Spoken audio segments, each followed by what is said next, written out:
A paz do Senhor, querido professor e professora. Esse é o podcast, EBD em Síntese Podcast, um espaço que traz para você dinâmicas, dicas e orientações pedagógicas para tornar a sua aula mais atrativa. E estamos hoje com a nossa quarta lição. Esse podcast foi uma iniciativa do DENEC, o Departamento de Educação Cristã, aqui no Rio Grande do Norte, na nossa Assembleia de Deus e IADERN, que tem como presidente o pastor Martins Alves. E estamos para a nossa quarta lição, que tem como tema os jovens que se mantiveram firmes na doutrina. Nós já imaginamos quem eram esses jovens, né? E os objetivos são conscientizar da importância da firmeza doutrinária, saber que é preciso identificar e confrontar as falsas doutrinas, compreender o que é viver a verdadeira doutrina. E nós estamos aqui novamente com a irmã Bianca, convidada, que também irá contribuir conosco com algumas dinâmicas. Mas antes eu quero que a irmã Bianca fale rapidamente a importância dos objetivos na nossa lição. Irmã Bianca, antes de trazer a nossa dica ou dinâmica, a orientação pedagógica. A paz do Senhor, Miriam, a paz do Senhor, queridos que nos assistem. Agradeço mais uma vez por esta oportunidade de estar aqui. Louvo a Deus pela sua vida. E falando sobre a questão dos objetivos, eles são de suma importância para que a aula siga um caminho que proporcione aos alunos entender, de fato, aquele assunto que está sendo ministrado naquela aula. Então, os objetivos vão ajudar você, professor, a organizar melhor, né, a ordem do que será ministrado naquela aula e proporcionará aos alunos uma sistematização desse conteúdo de forma mais geral e abrangente. Isso mesmo. E o que você teria, irmã Bianca, para nós, para contribuir um pouco mais com relação ao envolvimento da aula? Uma dinâmica, por exemplo. Então, é muito importante trazermos momentos diferentes, né? Momentos lúdicos. Às vezes a gente pensa que a ludicidade é apenas para as crianças, mas na verdade ela é para qualquer aluno. E uma aula participativa envolve a turma, né? Então você vai estar dinamizando mais essa aula. E a dica que eu trouxe hoje para vocês, eu chamei de a prova de fogo. Essa dinâmica eu aconselho aos professores que façam após a conclusão da lição, após toda a discussão, você realiza essa dinâmica. De forma prévia, você, professor, precisará confeccionar um cartaz ou um mural que no centro desse cartaz tem um título. A ideia é que seja feita um mapa mental coletivo com os seus alunos. Então, precisa de um tema gerador, um título que aguce o pensamento dos alunos e faça eles pensarem o que eles aprenderam no decorrer dessa aula. Então, o título que eu pensei foi O que aprendemos com Ananias, Misael e Azarias, porque são justamente os jovens que a lição vai trazer inicialmente para iniciar esse debate sobre a questão da firmeza doutrinária.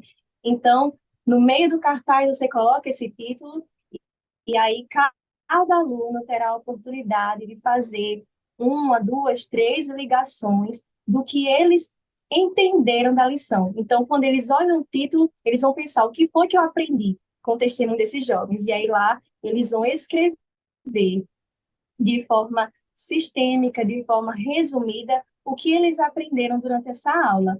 Ao final, você, professor, e a turma vai ter um mapa mental, vai ter todas as ideias expostas que servirão para que os alunos possam recorrer como forma de retomar os aprendizados da aula e também para que você, professor, possa fazer uma avaliação de como foi a sua aula, se os seus alunos realmente alcançaram os objetivos, se realmente eles aprenderam e se realmente eles construíram conhecimento durante essa aula. Então, essa é a minha dica para você hoje.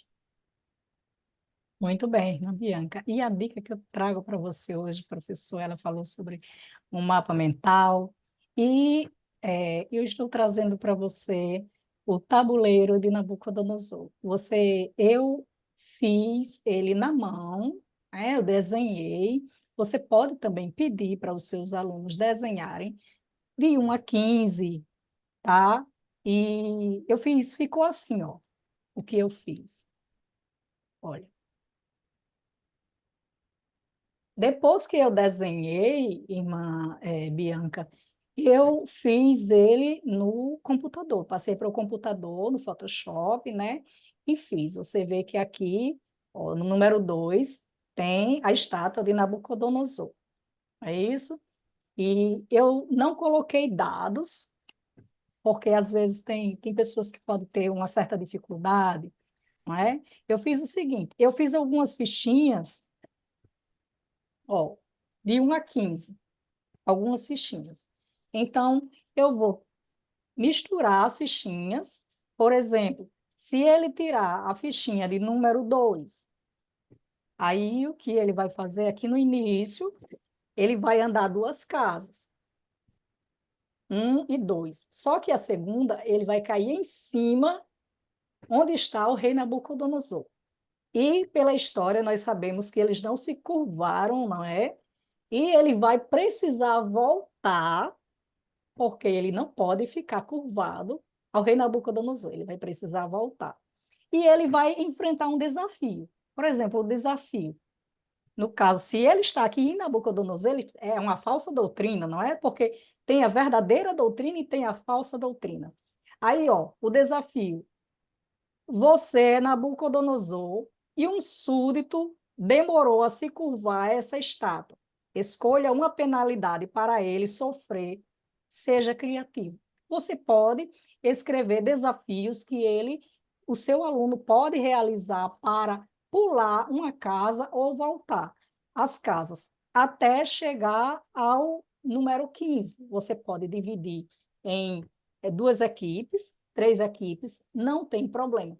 O importante é que os seus alunos possam se envolver e, quando você iniciar a aula, eles vão estar bem familiarizados com o tema. Essa é a importância de trabalhar dinâmicas, de trabalhar atividades antes de iniciar a aula, durante a aula, no final da aula, porque ajuda a fixar a aprendizagem, eles interagem mais, principalmente no início da aula, é um quebra-gelo. Outra coisa, eles também vão ter uma visão panorâmica de toda a lição, através apenas de uma dinâmica. As dinâmicas são muito importantes. Eu espero ter contribuído com você. É, e a irmã Bianca, tem mais alguma coisa a falar, irmã Bianca? Amém. Mais uma vez eu gostaria de agradecer ao Senhor e agradecer à equipe do DENEC por esta oportunidade de estar participando. Realmente eu fico encantada com as dicas que a irmã Miriam traz, então eu espero que você, professor, aproveite esses subsídios que estão sendo trazidos aqui com muito carinho, com muita dedicação, para que você possa, de fato, trazer diferentes formas, né, de ensino, de dinamizar o aprendizado na EBD. Então, aqui vai minha palavra de gratidão e peço ao Senhor que abençoe mais e mais você, querido professor, com muita sabedoria, com muita graça e entendimento da palavra do Senhor. Amém, irmã Bianca, Deus lhe abençoe. Uma aula abençoada para você também, querido professor. E não esqueça de compartilhar e se inscrever. Vamos abençoar e alcançar mais e mais outras pessoas. É muito importante essas orientações pedagógicas. Deixe também aqui o seu comentário, diga de onde você é, de onde está nos assistindo. Que Deus abençoe a sua aula. Até a próxima lição. Fique na paz do Senhor.